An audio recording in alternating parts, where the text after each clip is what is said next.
日はね、お金の話。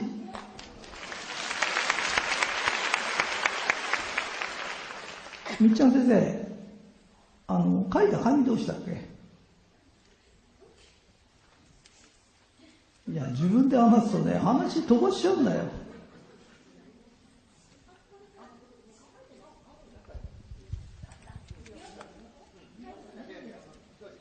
なきゃなしでやっちゃうんだけど、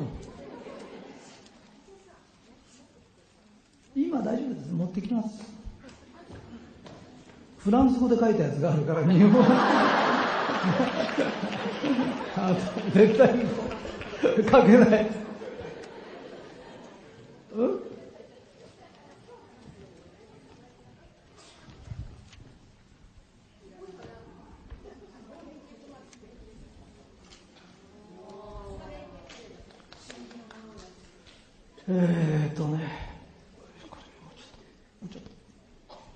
誰かもうちょっとこっち、ちょっとこっち。こうやって手が届くとあれなんだよ。もうちょっと。たまに真面目な話するからね。めったにしないんだけどね。今までね、お金の話ってほとんどしてないんだよね。一番聞かれるのがお金の話なんだけど、お金の話って覚えて、ただいまから講演を始めます。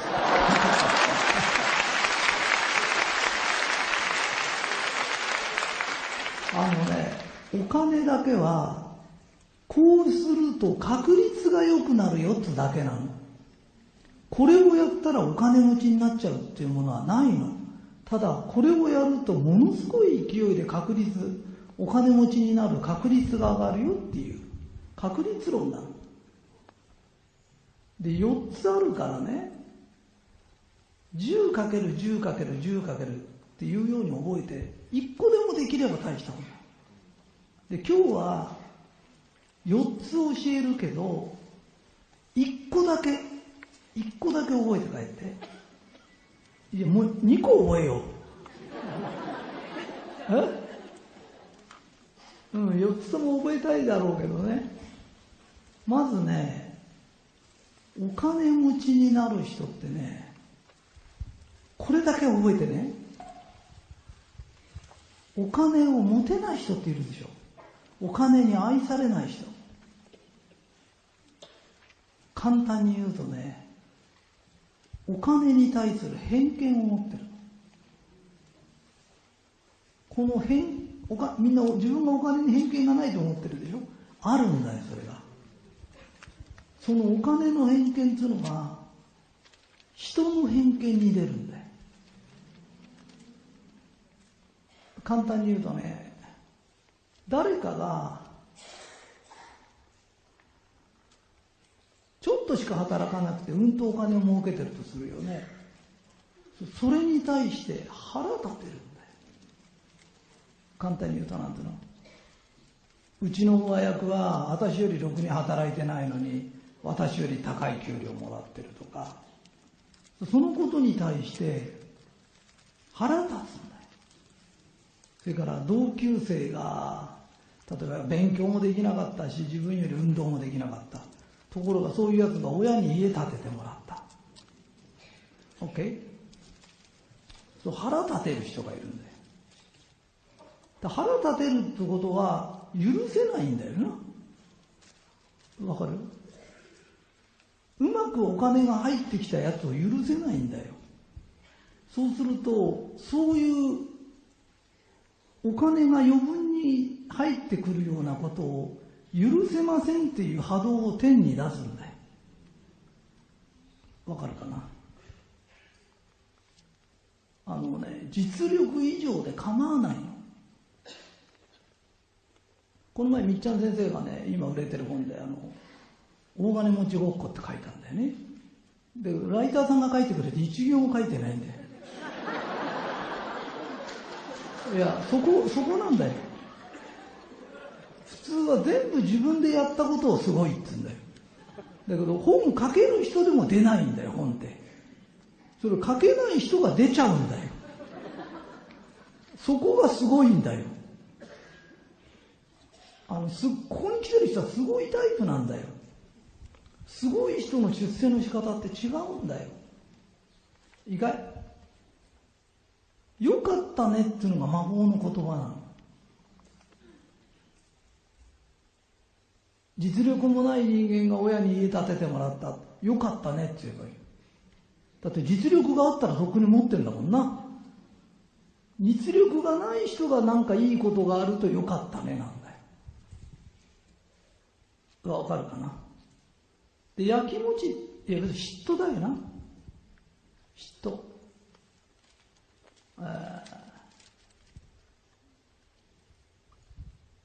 ひとりさんのこと嫌いだっていう、よく旦那さんでな。旦那さんに多いんだよ。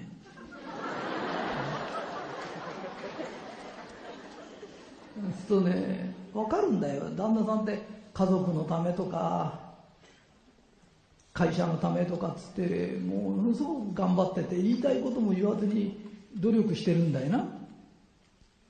だから奥さんは自分を紹介してくれると思ってるのに、俺のおちんちんは福ちんだからとか言ってる人、あの人素敵とか言われるとさ、俺の人生はどうなるんだとか。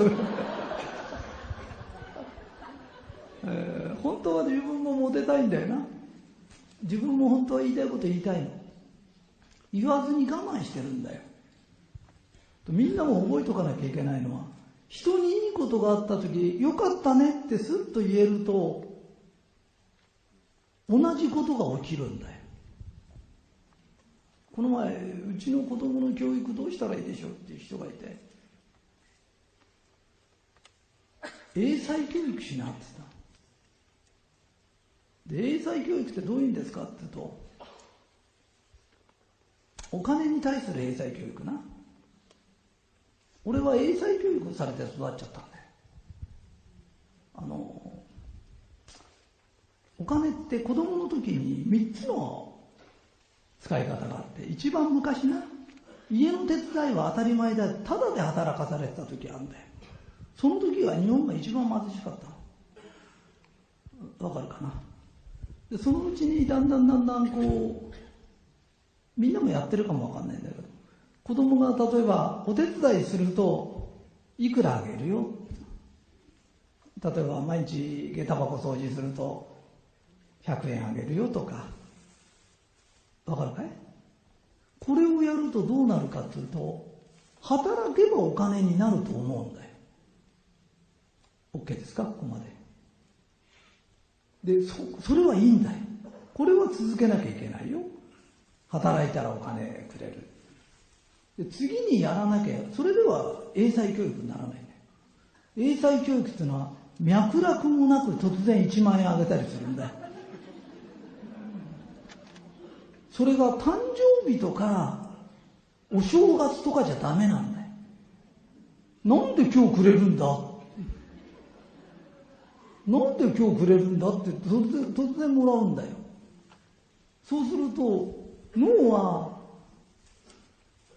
俺はここんちに生まれただけでお金もらえるんだ。脳が臨時収入を受け入れるようになるんだよ。で、時々何の労働もなく不労所得が入ってこないと、人を妬むようになるんだよ。うまくやってるやつを妬むようになるんだよ。これね、代々お金に苦労する家の特徴なの。一子相伝みたくずっと続いてるんだよ。本当なんだよ。で、俺んとこはおかげさまで、外からお客さんが来たりなんかすると、僕ちゃんとかってお金くれて、やたらお金もらえる家だから、非常に臨時収入があるのが当たり前だから、人にもそういうことがあるもんだと思ってんだけど、自分がそれを許されないで、一回も許されないと、臨時収入がなくなってきちゃうの。うまくお金が入り込んでこなくなっちゃう。で、なぜ来ないかっていうと、そういうやつを許せないから、わかるかな？そういうことを許さない波動を出してんだよ。わかるかい？で、ここにいる人もね、いや、私もらってないんですって今から言ったってダメなんだよ今から言ったってしょうがないんだけど、誕生日にお小遣いあげるのと、それって誕生日になってももらえると思っちゃうんだよ。関係ないしじゃなきゃダメなんだよ。そうすると人ってウキウキするんだよ。で、人を妬まなくなる。ああ、あの人にもいいことあったんだ、俺にもいいことある。だから収入が、臨時収入だけじゃ人は生きられないから、ちゃんとした収入があるのはいいんだよ。時々臨時収入があるとね、ものすごくハッピーになっちゃう。で、臨時収入が自分は少ないんですとか、どうも仕事がうまくいかないんです、お金回りが悪いんですっていう人は、どっかで人のことを恨んだり妬んだりしてんだよ。だからお金に偏見はないんだよ。人に偏見があるんだよ。でね、妬みというのは距離に比例するんだよ。覚えておいた方がいいよ。アメリカで誰かが100億円の遺産もらいましたってそんなに腹立たないんだよ。と隣のやつが1000万もらった方が腹立つんだよ。距離に比例するんだよ。その距離に近づいてきた時に、友達にいいことがあったとか、兄弟にいいことがあったとか、いいことがあった時よかったねって言える人は、こちらももらう準備できてますよって空に向かっていつでも OK ですよって。妬んで心を閉じてる人はそれができないんだよ。わかるかい？だからへんてこりんな教育じゃなくて、たまにお小遣い1万円すってあげたり、これがね、英才教育なの。お金のことって簡単なの。この前みーちゃん先生っていう人がね、子供がね、なんだっけな、水泳行ってんだけど、なんかサボってこう友達と遊んでる方が楽しいから行かないらしいんだよな。で、俺が言ったのね、別に泳げなくたって魚じゃねえんだからいいんじゃないのっていや、でもなんか月謝払ってるからサボってってもったいないような気がしてって。月謝いくらあったら7000円だっての。じゃあお前行かないんだからお前に1000円あげてお母さん6000円得だねって言うと、行きたくないとこ行かない上に子供は1000円もらえてお母さん6000円得なんだよね。で、この当たり前の計算がサラサラっとできれば、経済ってこういうもんだからねとかって経済観念が働くようになっちゃうんだよな。わかるかな。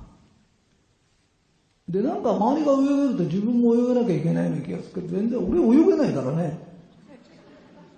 泳げない人ってのは溺れないんだよ。だって水のとこ行かねえんだもん。で、乗るときはね、救命胴衣必ずつけてんだよね。泳げるやつが危ないんだよ。OK ですか？で、そんな簡単なことちょっと覚えておいて、たまにお小遣いあげるといいよ。だいぶ前にね、シンガポール行ったの。で、自転車でね、なんか街の中、俺こういうのだってここでおじさん漕いでんの。そしたらそのおじさんこんな痩せててね、こう漕いでるんだけどさ、何十台で漕ぐの。で、こうやってやってたらね、1台抜いたの。抜いたから足をこうやってトントンと叩いて、こうやってお金あげたのね。これもらったんだけど、向こうは何でもらったか分かんないの。で、もう1台抜いたからトントンってやってこうやってあげたの。そしたら、抜くともらえるんだって分かった。すごいスピードだって。どんどん抜いちゃうんだよね。だから不労所得って元気が出るんだよね。いや、急に人生が楽しくなっちゃうよ。だから労働してほとんどの人は労働以外でお金が入ってくることをいけないことだと思ってんだよね。そうすると労働だけになっちゃうんだよ。わかるかい？俺はお金いっぱいもらえたんだよ、ちっちゃい時から。なぜかというと本当に可愛かったんだよ。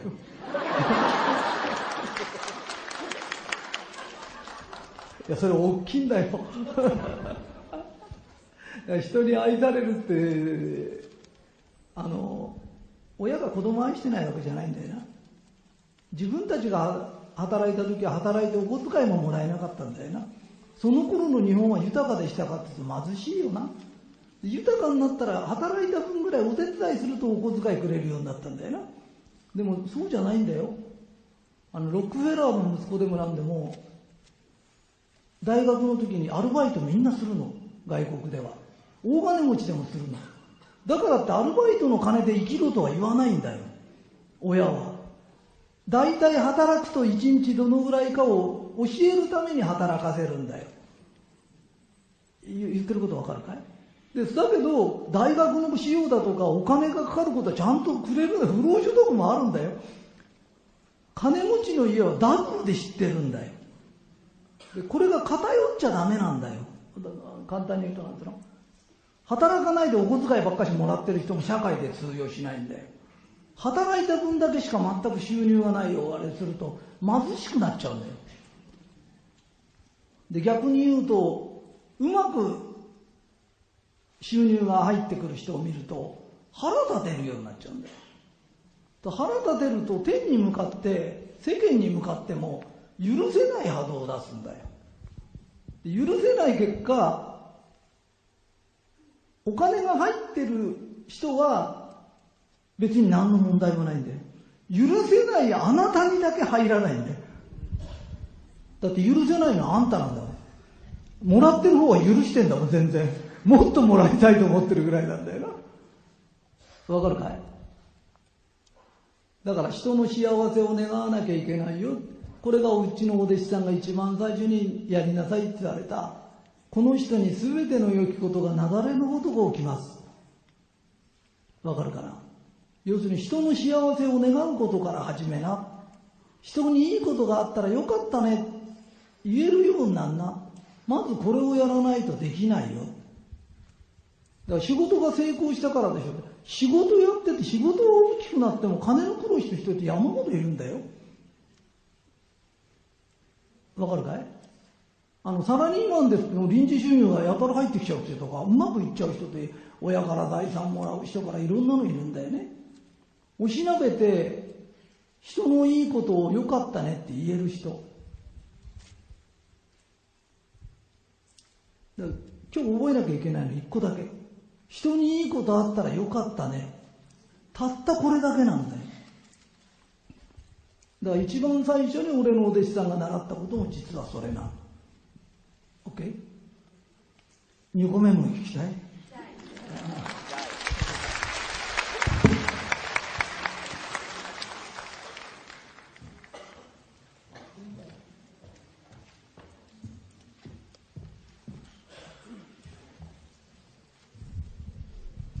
ここね、ライト当たるからね、照り焼きチキンバーガーみたいな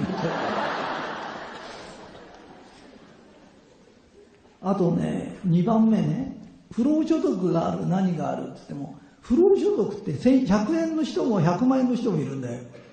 桁が違うんだよ。なんで桁が違うかっていうと、自分に対する価値観があるかどうかなんだよ。わかるかい？自分に価値観がないと思ってる人っているんだよ。自分に価値観がないと思ってる人は、例えば自分は価値観がないんだと思って働きに行くと、いじめるやつとか、そこで価値観がお前はないんだっていうことを思わせられることが起きるんだよ。ところが価値観があると思ってる人間は、やっぱし俺は価値観があるって結果が起きるんだよ。例えば俺が英語習いに行くともちろんできないんだよ。わかるかい？そうすると2日で英語に向かないってことが分かった。だから外国行くときは誰か英語喋れるやつ連れて行くか通訳雇えばいいんだと思うと、そのことで通訳雇えるような人になっちゃうんだよ。ところが英語ができ、要するに自分に自信がないようなやつほど頑張るんだよ。2日で諦めないんだよ。で、頑張ってできないで、俺はダメな人間だっていうことを納得するんだよ。わかるかい？ダメな人間ってダメな証拠集めをするんだよ。で、やっぱし自分はダメだったっていうことになるんだよな。で、それを簡単に変えてあげたいっていうのが、俺がついてるって言葉ずいぶん言ってて、ついてるっていうのは、意外に純ちゃんが自分はついてない人間だと思ってるのと、ついてる人間ですよ。価値観が違うんだよ。だってついてるんだから。わかるかい？この私には浮遊霊しかついてませんとか、お前と話してと落ち込むよ。すごいやつがいるよな。何でも否定的に考える人間って、傍から見てても価値観がないんだよ。そういう人いたくないもんな。わかるかい？ついてると思う天国言葉喋る。わかるかな？自分は価値のある人間です。すごい価値のある人間です。大体ひとりさんってすごい人じゃないんだよ。ものすごい人なんだよ。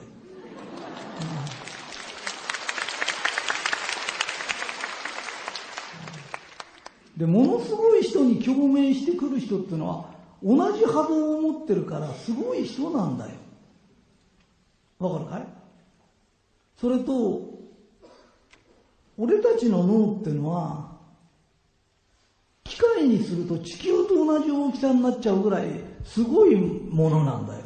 この脳を持ち、目を持ち、鼻を持ち、口を持ち、神様が一人ずつにもし入ってるとしたら大変なものなんだよ。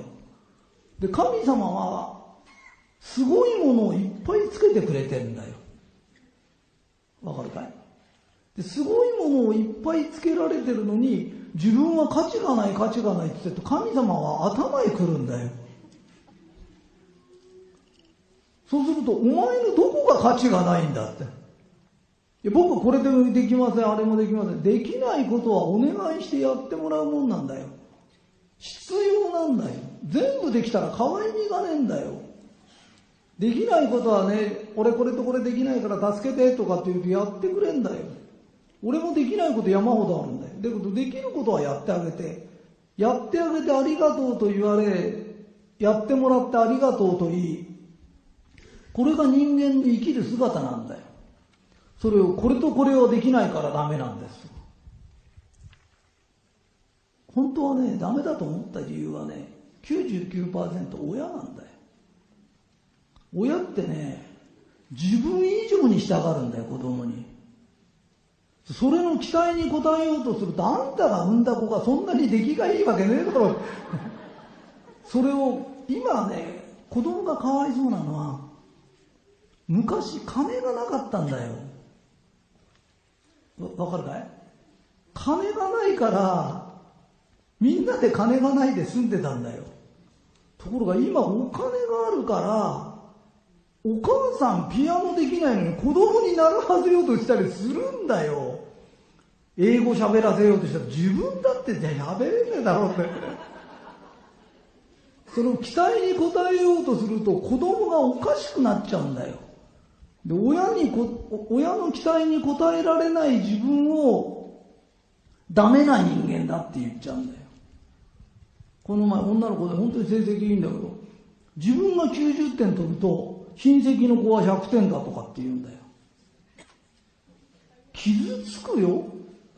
それ俺が頑張って5点取ったのにあの子が6点だって言われたら大して変わらない傷つくよ。俺は一生懸命やって5点だったんだからいや、俺は強いからね、いいんだけど、この前のぶちゃんがね、一緒にドライブしてくれたのね、宇野社長ね。で、1年に1回ぐらいね、胃が痛くなっちゃうの。で、旅の途中でね、すごい胃が痛くなっちゃって、で、病院行くんだけど、なんでもないの。痛い、血液検査とか痛い痕跡すらないんだけど、当人はすごい痛がっちゃうの。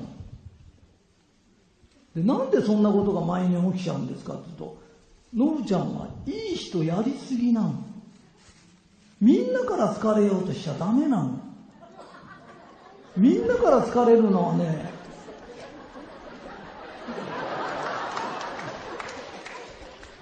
それでね、そういう人ってね、反抗期がね、なかったの。ちゃんとした反抗期っていうのがないから、心の中で、このを忘れちゃうね。このクソババア。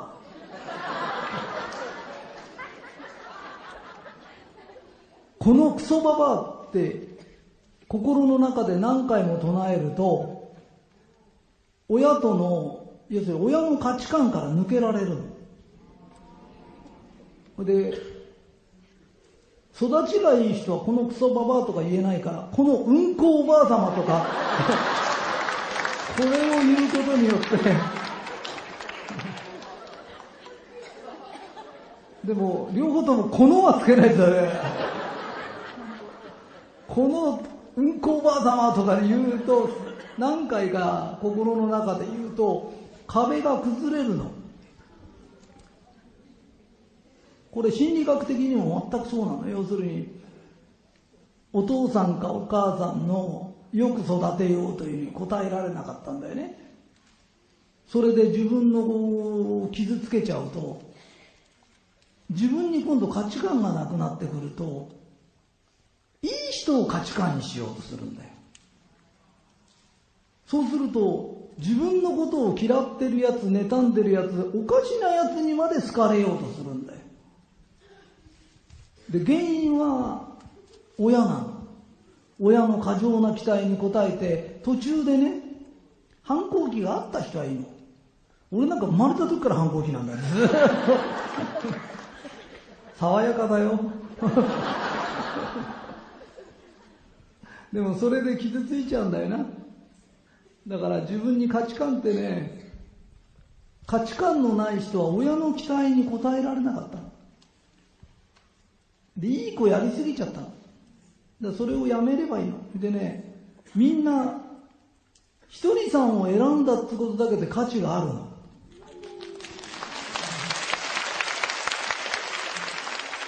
すごい人なの。OK ですか？もう一個いく？ 4 つあるから。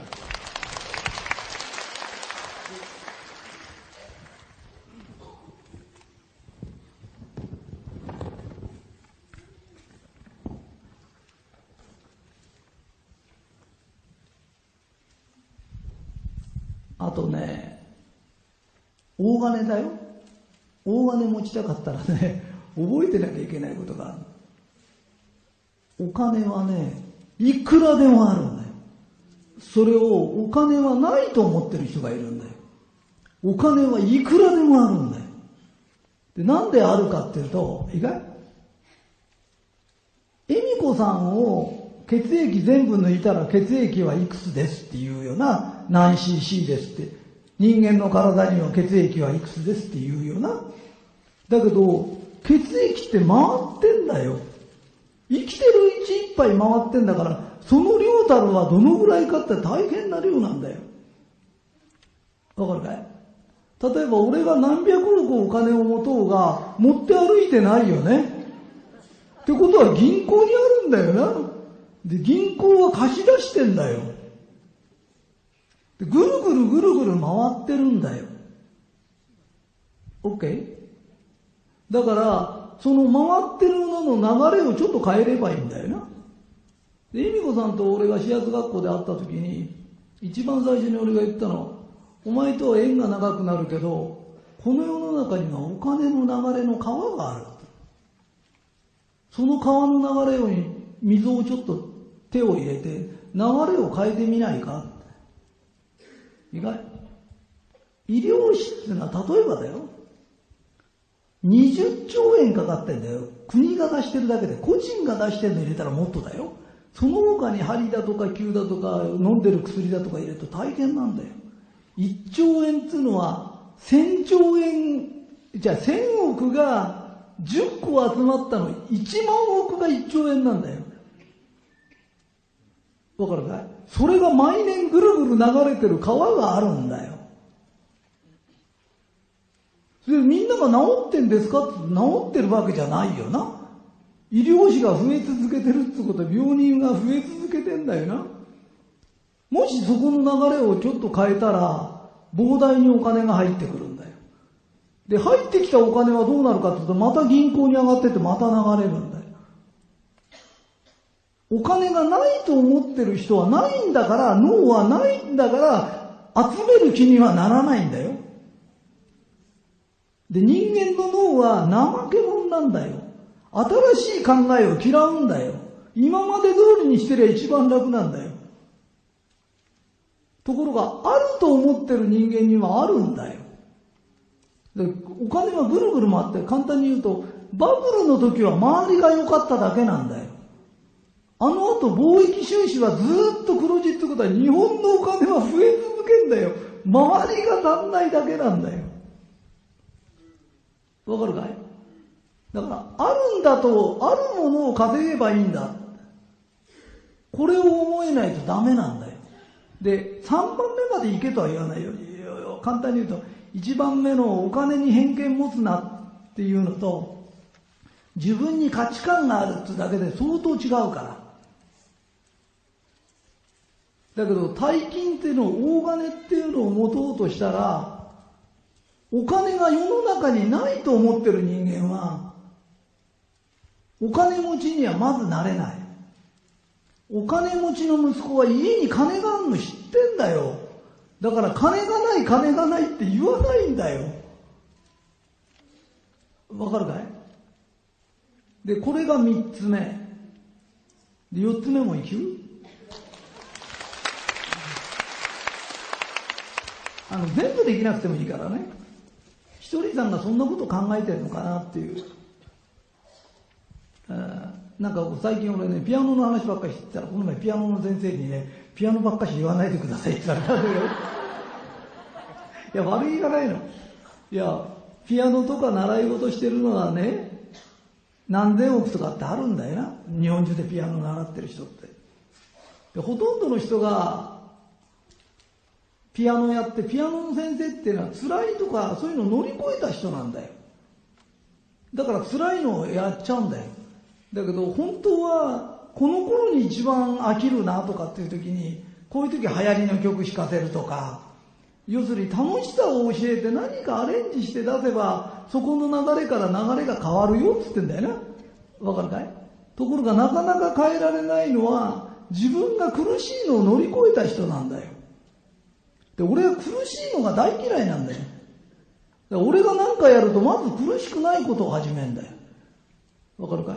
断食もお腹いっぱいになったら始めて、腹減ったらやめようねとかそう参加者がすごい多いんだよ苦しいことって誰でも嫌なんだよな。わかるかい？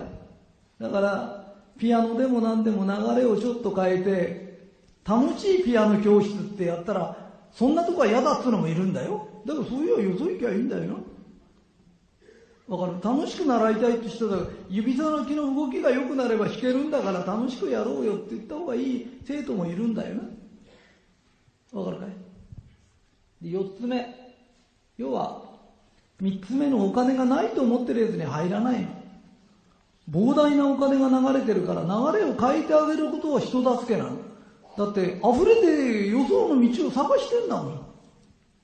言ってることわかるかい？ね。で、4つ目ね。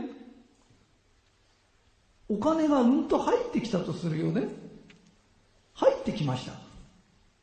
ひとりさんって税金払うの絶対惜しまないとかっていうのはいいかい？うんとご飯食うとうんこいっぱい出るんだよ。それは当たり前なんだよ。それをどうしたらうんこしないで済むかずっと考えて研究するとするよな。そうすると必然的に食わない方が良くなっちゃうんだよ。だから要するに出すの嫌がれば体の中で吸収して余ったものが税金になって出るようなもんなんだよ。わかるかい？だから税金が増えれば増えるほど要するに残るものも多くなるんだよ。それをどうやってごまかそうかとか減らそうかって一生懸命考えてると、入ってこなくなるぞ。それから、ひとりさんってさ、CD でもなんでもこういうのでも聞くと出しちゃいなって出すんだよな。とこれって、公演やったり、CD 出したりすると一番出版よりよっぽどお金になるんだよ。わかるかい？じゃあ、これを売ったとするよな。で、売ってる人っていっぱいいるよ。で、その人俺より金持ってんの？ないよな。わかるかい？それから、今の自分の生活の水準っていうのがあるんだよ。俺恵美子さんと協調ですとかって俺1円ももらったことないんだよな。いや本当に。で何言いたいのかっていうと、俺も出版で食ってるんだったら恵美子半分ちょうだいもいいんだよ。だけど納税日本一になってお弟子さんが書いたものでちょっとちょうだいとかって言って嫌われる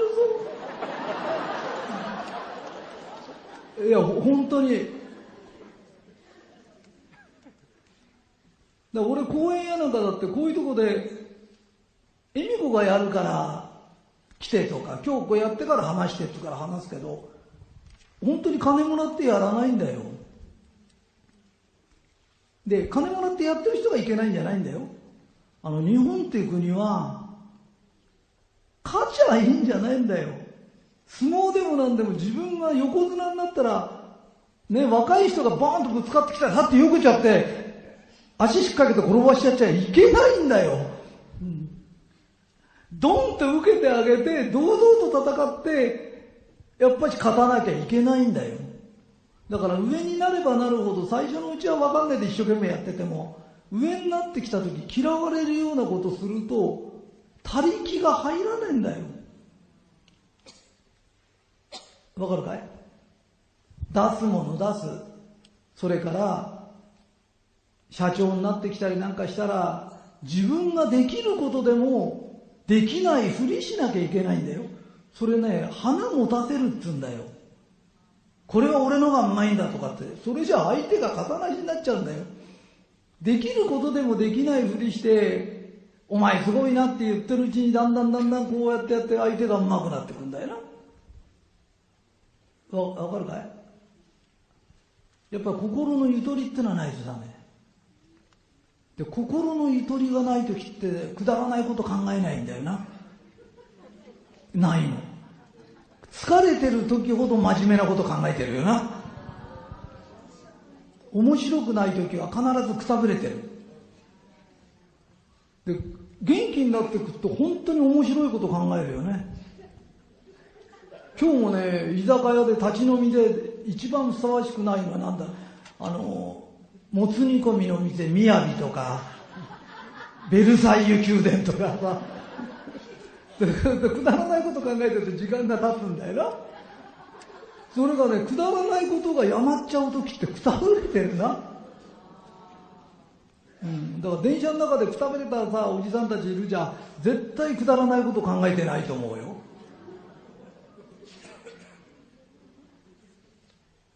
ダメだね。意外？もう一回おさらいね。お金の偏見っていうのは人に出るんだよ。要するにうまくやってるやつを妬み出したら自分にうまいことは起きないし、いいことは起きないの。わかるかい？人にいいことがあったらよかったねって言えばいいの。実力以上のことが起きたらいいことなの。わかるかい？だっていい家に生まれただけで金持ちのやつっているんだよ。なんでみんな王子様に憧れんの？素敵な王子様ってそれがもし大工かなんかだったら憧れるかお前。人間的にどっちが立派かの問題じゃねえんだよ。本当だろ？だから人間っていうのは不労所得があることはいいことなんだよ。前世にいいことしてたのかわかんないの。あなたの知らないところで良きことをしてるのかわかんないの。ずっとね、前世からの因縁なんだよ。あなたは今妬んでるんだよな。その妬みをやめなさいって。身内とか周りに神様が出してくれるんだよ。神の試験っつうんだよ。出てきた時に、あなたは妬みますか、よかったねって言えますかで、人生が変わるんだよ。神様の試験に合格しなきゃダメなんだ。わかったね。だからそれが一つ。それからね、自分の価値がないと思うのやめな。人間は価値があるんだよ。成績が悪かろうが体が具合が悪かろうが、あんなこと知ったことじゃないの。人間は価値があるの。俺はそのことずっと知ってたの。学校の先生なんかも俺を傷つけようとしてすごい努力をしたんだよ。だけど俺は傷つかないんだよ。なぜかというと、ものすごい人だ。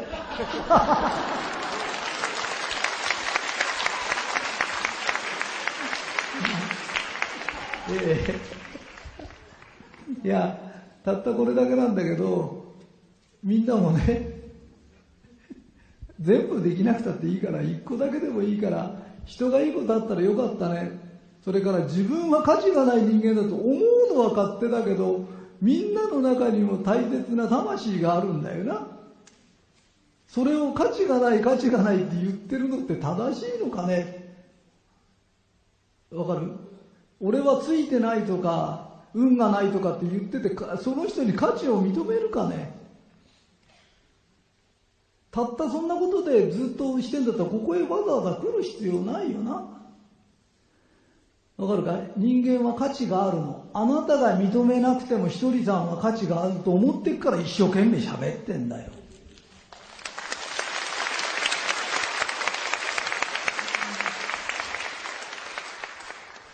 で、これで講演は終わりね。だから一旦終わるからね。じゃあ一旦終わりますよ。